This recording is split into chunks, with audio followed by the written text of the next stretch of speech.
Anda kembali di Apa Kabar Indonesia Siang. Pemirsa, kami akan ajak Anda untuk memantau bagaimana kondisi udara di Ibu Kota Jakarta siang ini. Sudah ada rekan kami Atika Dewi yang akan melaporkannya secara langsung. Tika, silakan laporan Anda. Ya, Ana Vena dan juga pemirsa, benar sekali memang akhir-akhir ini kita semua merasakan dan juga dapat merasakan bahwa kota Jakarta sedang dilanda polusi udara yang cukup parah. Yang mana per siang hari ini saja kota Jakarta ini kualitas udaranya masuk ke dalam kategori tidak sehat. Menurut data dari situs pengukuran kualitas udara AQR siang hari ini, kualitas udara Jakarta berada di indeks nilai 159, yang mana dari angka tersebut bahkan menjatuhkan kota Jakarta sebagai kota dengan polusi udara tertinggi nomor 3 di dunia. Kita ketahui bersama pun kota Jakarta ini memang selalu dipadati dengan sejumlah aktivitas masyarakat, di mana jumlah mobilitas pengendara di Jakarta pun ini cukup tinggi, menjadi salah satu pemicu polusi udara di Jakarta tak kunjung usai. Tentunya ini menjadi kekhawatiran kita bersama, Ana, Vena dan juga pemirsa. Dan untuk mengetahui lebih lanjut seperti apa tanggapan dan juga dampak yang dirasakan langsung oleh masyarakat, sudah bersama saya dua narasumber siang hari ini. Halo Mas, boleh kita berbincang sedikit dengan pemirsa TV One. Mas, dengan Mas siapa? Nama saya Ibnu Adam.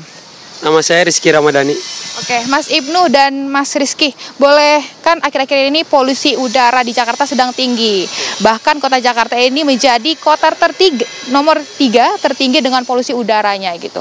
Seperti apa sih tanggapan dan dampak yang dirasakan oleh Mas Ibnu dan Mas Rizky pribadi rasakan? Oke, kalau dari saya pribadi sih Mbak, karena kebetulan juga saya ini tinggal di Cibinong dan PP Cibinong Jakarta cukup merasakan sekali ya gimana dampaknya. Kalau saya naik motor tuh emang polusinya tuh cukup terasa sekali dan kadang tuh kalau lagi jalan sampai nyesek-nyesek juga karena polusi udaranya tuh udah menurut saya lumayan kurang baik sih. Kalau dengan Mas Rizky sendiri gimana? Baik, menurut saya sebagai masyarakat Jakarta, bisa dilihat sekarang bahwa cuaca tuh kayak panas banget. Itu bisa diakibatkan dari polusi udara yang semakin tinggi dan menipisnya jarak pandang kita untuk melihat dari kejauhan, itu diakibatkan oleh polusi udara yang semakin meningkat di Jakarta. Mungkin itu sih. Berarti kalau dari Mas Ibnu, karena emang perlu jarak yang jauh ya untuk sampai ke kampus, dan kalau Mas Rizky juga jarak pandangnya. Oke, Mas Ibnu dan Mas Rizky, terima kasih atas tanggapan dan juga dampak yang dirasakan langsung oleh kalian mengenai polusi udara Jakarta yang cukup tinggi. Yaitu pemirsa, tanggapan dari masyarakat mengenai polusi udara dan bahkan Jakarta ini menjadi kota tertinggi nomor 3 dengan polusi udaranya. Demikian, kembali ke studio Ana, Vena. Baik, terima kasih Atika Harahap atas laporan Anda langsung dari Jakarta. Ya, saya akan kembali melanjutkan dialog kita bersama dengan narasumber, tapi izin Pak, saya mau kembali ke Pak Rasio terlebih dahulu. Pak Rasio, berbicara dengan apa yang sudah dikatakan oleh pihak pemerintah, ini diantaranya mendorong upaya lahan hijau begitu. Apa yang kemudian paling direkomendasikan dan akan dilakukan oleh KLHK ataupun pemerintah untuk mengatasi masalah kualitas udara? Apakah penggunaan transportasi umum atau mungkin sangat disarankan atau didorong penggunaan kendaraan-kendaraan listrik di masyarakat sekitar Jakarta? Pak Rasio. Ya, tentu dalam menyelesaikan persoalan ini kan tadi saya jelaskan, kita harus pahami dulu apa sumber-sumber pencemar penyebab penurunan kualitas udara Jakarta ini. Ya, pertama adalah berkaitan dengan emisi di kendaraan bermotor. Ada beberapa langkah harus kita lakukan. Pertama, kita harus pastikan juga bahwa kendaraan-kendaraan bermotor kita ini yang masuk ke Indonesia ataupun diproduksi di Indonesia ini benar-benar kendaraan bermotor yang beremisi rendah.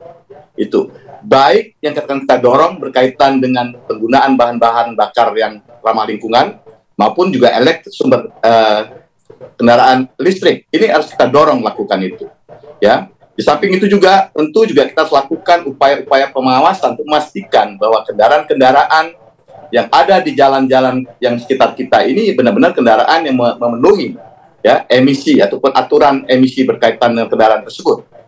Di samping itu juga tentu pengaturan transportasi juga sangat penting. Kita harus bisa memastikan bahwa pengaturan transportasi juga sangat penting berkaitan dengan traffic managementnya, sehingga kita bisa melihat tidak terjadi kemacetan dan sebagainya. Kalau kemacetan berarti emisi juga sangat tinggi. Di samping itu juga tentu juga kita harus dorong upaya-upaya ya untuk penguatan berkaitan dengan sumber-sumber yang dapat menyerap emisi tersebut. Khususnya saya sampaikan tadi adalah pembukaan lahan-lahan terbuka hijau, ya, karena kita tahu kawasan terbuka hijau juga mampu untuk menyerapkan emisi. Ini kalau dari kendaraan bermotor, ya, saya ulas sampaikan kembali bahwa kita gunakan teknologi kendaraan bermotor yang ramah lingkungan, ya, itu juga baik teknologi beremisi rendah, termasuk juga penggunaan kendaraan-kendaraan elektrik. Kemudian kita pastikan juga kendaraan-kendaraan tersebut ya saat berada di jalan raya bisa memenuhi standar-standar baku mutu emisinya. Dan yang tidak kalah penting juga kita siapkan juga ya sumber-sumber ataupun alat-alat untuk pengurangan emisi mereka. Tadi saya sampaikan lahan terbuka hijau, termasuk juga kita dorong untuk penggunaan publik transportasi. Ini langkah-langkah yang dilakukan berkaitan dengan emisi kendaraan bermotor. Sama juga, hampir sama berkaitan dengan industri-industri, karena kita tahu industri juga merupakan sumber pencemar. Maka kita dorong juga teknologi-teknologi ramah lingkungan dalam industri-industri kita. Kita lakukan juga upaya-upaya pengawasan untuk kepatuhan, sehingga mereka bisa benar-benar memastikan emisi dikeluarkan dari sumber industri tersebut dapat memenuhi pengendalian emisi yang kita butuhkan.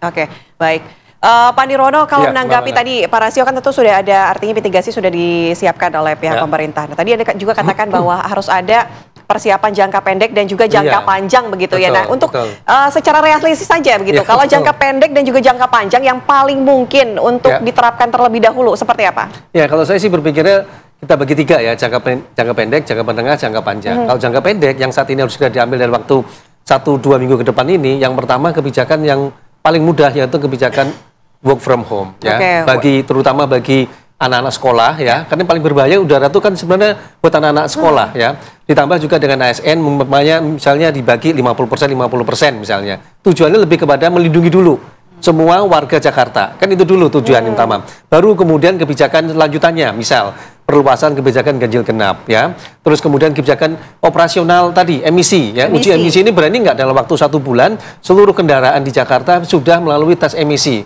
Ya, karena dalam perkembangannya itu baru sekitar 10%, Mbak. Jadi kalau kita bicara 3 juta itu baru berapa nih? 10% itu cuma sekitar berapa? 30 ribuan ya.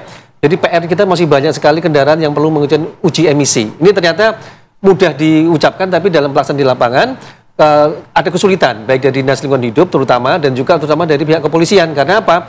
Bagi kendaraan yang seharusnya tidak lolos uji emisi, itu dikenakan sanksi. Ya, ada sanksinya sebenarnya, tetapi dalam pelaksanaannya belum berhasil, sehingga baru 10%. Ada 90% kendaraan yang belum lolos uji emisi. Ini kan perlu percepatan, 1 bulan, 2 bulan, karena operasional juga harus dilakukan. Nah, ini jangka pendek yang paling dekat ya.